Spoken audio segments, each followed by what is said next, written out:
मैया सम्मान योजना जो है चुनावी लॉलीपॉप है या इसको किस तरह से दिखते हैं? मैया सम्मान योजना झारखंड सरकार के माननीय मुख्यमंत्री जी का महत्वाकांक्षी योजना है। और ये योजना एक ऐसी योजना है जो झारखंड प्रदेश की रहने वाली जितनी 21 वर्ष से 49 वर्ष तक की बहनें हैं, उन तमाम बहनों को समृद्ध बनाने की योजना है। उन बहनों को बुरे वक्त में सहयोग करने की योजना है, उनको आत्मनिर्भर बनाने की योजना है। और ये योजना लॉलीपॉप केवल उन्हीं लोगों के नज़र में है जिन्होंने इतने दिनों तक झारखंड प्रदेश में सत्ता में रहने के बाद भी न तो यहाँ की महिलाओं के लिए, न यहाँ तो बेरोजगार भाइयों के लिए कोई काम किया था। वो भारतीय जनता पार्टी है। उन्हीं के नेताओं को लगता है कि ये लॉलीपॉप है, ये कहीं से लॉलीपॉप नहीं है। और ये योजना अनवरत चलते रहेगा। और जैसे जैसे महिलाएं उस उम्र की होती जाएंगी, उनको ये लाभ मिलता रहेगा। ये बंद होने वाला कभी नहीं है। क्या इसको एक्सप्लेन करेंगे कैसे? आप क्या जानना चाहते हैं कि कैसे लॉलीपॉप है? पहले भारतीय जनता पार्टी के नेताओं ने कहा कि ये लॉलीपॉप है, ये केवल और केवल चुनाव के समय में जनता को दिग्भ्रमित करने के लिए ऐसी योजना लाई गई है। ये अप्लाई तो करा लेगा लेकिन पैसा दे नहीं पाएगा। लेकिन आपने देखा होगा कि सिस्टम इतना तेजी से माननीय हेमंत जी के नेतृत्व में काम कर रहा था। ये योजना 3 अगस्त से ऑनलाइन करने के लिए शुरू हुआ और अगस्त के अंत तक मात्र इतने दिनों में 48 लाख बहनों ने आवेदन दिया, जिसमें 43 लाख स्वीकृत हो चुका है।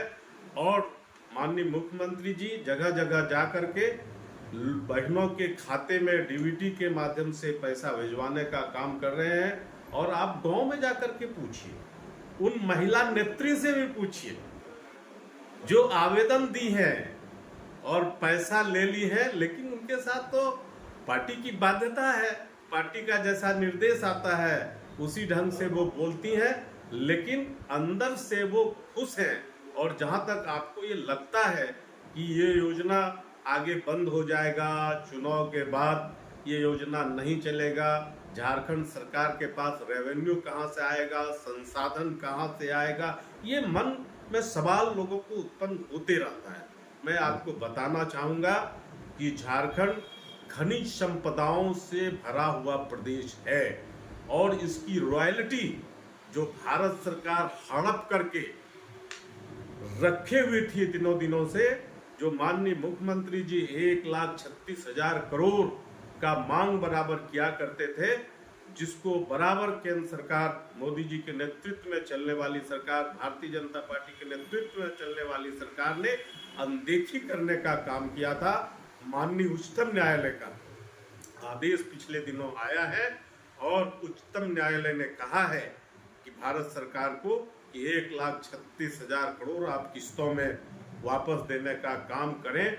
और सुप्रीम कोर्ट ने यह भी कहा कि जो खनिज संपदाएं हैं उसका जो रॉयल्टी है, शेष है, वो प्रदेश की सरकार को, जिस राज्य में ये है वहां की सरकार को वसूलने का अधिकार है। और यहाँ खनिज संपदाओं से भरा हुआ प्रदेश है, यहाँ कोयला है, तांबा है, अबरक है, यूरेनियम है, बॉक्साइट है, सारे चीज है।